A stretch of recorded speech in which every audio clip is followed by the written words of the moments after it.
នេះគឺជារបៀបភ្ជាប់កាមេរ៉ាដែលប្រើប្រាស់ជាមួយនឹង App V380 Pro ប្រើជាមួយនឹង SIM មិនថាកាមេរ៉ាប្រើសូឡាឬក៏ប្រភេទប្រើជាមួយភ្លើងគឺយើងភ្ជាប់ដូចគ្នាគឺមាននៅក្នុងវីដេអូនេះផ្ទាល់អញ្ចឹងដើម្បីយើងអាចភ្ជាប់កាមេរ៉ាបានគឺដំបូងយើងត្រូវចូលទៅ download កម្មវិធីវាសិន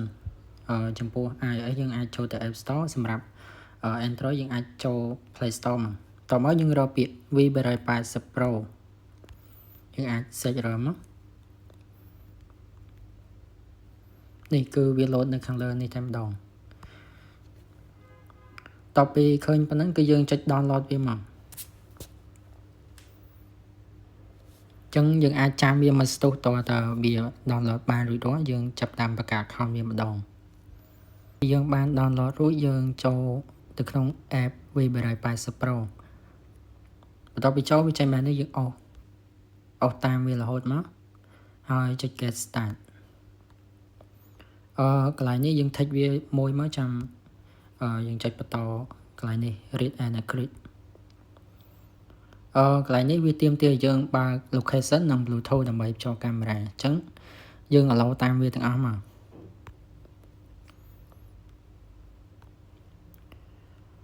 allow វាទាំងអស់មកមកដល់កន្លែងនេះវាមាន login និង register អញ្ចឹងចំពោះយើងគឺប្រើប្រាស់កាមេរ៉ាត្បូងគឺយើងត្រូវបង្កើត account ដើម្បីបង្កើត account គឺយើងចូលទៅ register វាសិនបន្ទាប់ពីយើងបានចូលកន្លែង register មកគឺវាមានពីរនេះទី1វាឲ្យយើង select country យើងយក ASEAN បន្ទាប់ពីចុច ASEAN ហើយយើងចុច confirm ខាងក្រោមនេះវាឲ្យយើងបញ្ចូល email យើងចូលសម្រាប់ email គឺបើបងប្អូនបង្កើត account នៅខ្លួនឯងគឺអាចប្រើប្រាស់ Gmail ផ្ទាល់ខ្លួនបានសម្រាប់ខ្ញុំបង្កើតនៅទូរស័ព្ទដៃខ្ញុំបង្កើត account ខ្លួនឯងយើងបានបញ្ចូល Gmail រួចយើងចុច next វាបន្តមកកន្លែងនេះគឺវាឲ្យយើងវាយលេខកូដចូលដើម្បីយកលេខកូដមកវាយបានគឺយើងចូលទៅក្នុង Gmail នេះវា load មកឲ្យយើងស្រាប់យើងអាចវាយលេខកូដបើសិនជាយើងអត់ឃើញវា load មកយើងអាចចូលមកក្នុងកម្មវិធី Gmail បាននេះគឺវា load សារនៅខាងលើគេនេះតែម្ដងចំពោះការវាយលេខកូដនេះគឺយើងវាយលេខកូដឲ្យត្រឹមត្រូវតាមដែលវាផ្ញើមកចឹងចុច next វាបន្តមកដល់កន្លែងនេះគឺវាឲ្យយើង set password មានន័យថាយើងបញ្ចូល password មួយដែលយើងគិតថាចាំខ្លួនឯងសម្រាប់ខ្ញុំដាក់ A ធំ A តូច 1 ដល់ 7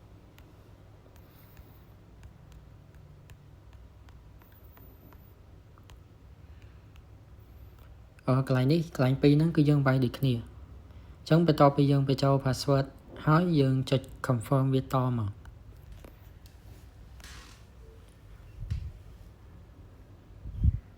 បន្ទាប់ពីចុច confirm រួចគឺវា load បែបហ្នឹងមានន័យថាយើងបានបង្កើត account មួយរួចរាល់ដើម្បីភ្ជាប់កាមេរ៉ាបានយើងចុច allow តាមវាមកមានន័យថាវាទាមទារយើងបើក Bluetooth ទូរស័ព្ទដៃបន្ទាប់ពីយើងបានបង្កើត account ជោគជ័យរួចគឺយើងមកមើលលើកាមេរ៉ារបស់យើងវិញចំពោះកាមេរ៉ានេះប្រភេទប្រើ solar ប៉ុន្តែសម្រាប់ប្រើភ្លើងគឺយើងអាចដោតវាជាមួយនឹងព្រីភ្លើងបានចំពោះកាមេរ៉ាប្រើ solar នេះខ្ញុំអត់ចាំបាច់ដោតជាមួយព្រីភ្លើងទេដំបូងគឺយើងត្រូវដាក់ memory និង SIM ចូលទៅក្នុងកាមេរ៉ាចំពោះរបៀបដាក់គឺចំពោះ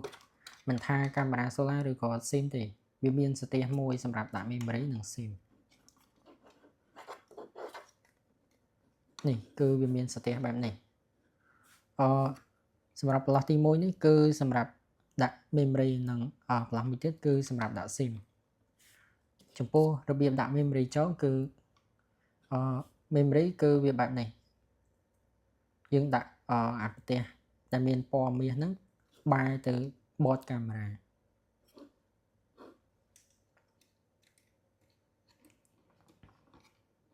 តោះមកយើងចុចវាចូលមក memory កាលណាយើងដាក់វាត្រឹមត្រូវមានន័យថាយើងអាចចុចចេញចុចចូលបានចំពោះ SIM ក៏ដូចគ្នាកាលណាយើងដាក់វាត្រូវក៏វាអាចចុចចេញចុចចូលបានដូចគ្នាចំពោះ SIM គឺដាក់បច្ច្រាស់ពី memory សម្រាប់ ពណ៌ដែលមានរាងពណ៌ប្រាក់តិចៗហ្នឹងគឺយើងត្រូវបែរទៅរកខាងនោះវិញរាងបច្រាស់គ្នាបន្តិចសម្រាប់ខាងឆៅគឺទៅក្នុង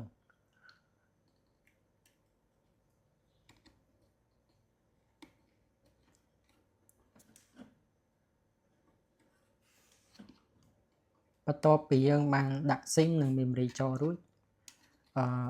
កាមេរ៉ានេះប្រភេទប្រើ solar អញ្ចឹងខ្ញុំបើកប៊ូតុងចុចវាយើងបើកវាសម្រាប់កាមេរ៉ាប្រើភ្លើងយើងដល់ជាមួយពីភ្លើង Camera is starting. Please wait.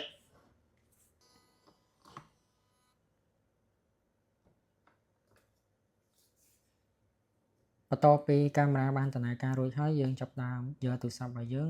ចូលទៅក្នុង app ដើម្បីភ្ជាប់កាមេរ៉ាតបមកយើងចូលមកក្នុង app V380 Pro មកចំពោះការភ្ជាប់គឺយើងត្រូវបើក Bluetooth ទូរស័ព្ទដៃយើង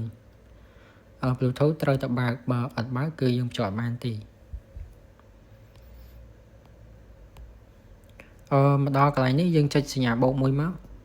ចុចសញ្ញាបូកខាងលើក៏បានខាងក្រោមក៏បានដែរតទៅពីចុចយើងចុច allow តាមវាមកវាឲ្យយើងបើកវីដេអូដើម្បី scan ចុច confirm នៅលើកាមេរ៉ាប្រភេទប្រើ SIM ប្រើប្រាស់ app V380 គឺវាមាន QR code អញ្ចឹងយើង scan QR code វាមក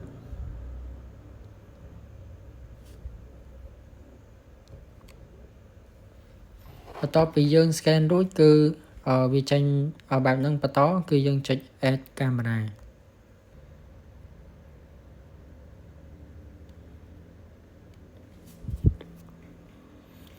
បន្ទាប់ពីយើងចុច add camera រួចគឺវាមកដល់កន្លែងនេះគឺឲ្យយើងវាយឈ្មោះចូលចំពោះឈ្មោះនេះយើងចង់ដាក់អីក៏បានដែរឬក៏យើងអត់ដាក់ក៏បានឲ្យខ្ញុំដាក់ home មួយចោលមកតមកយើងចុច word device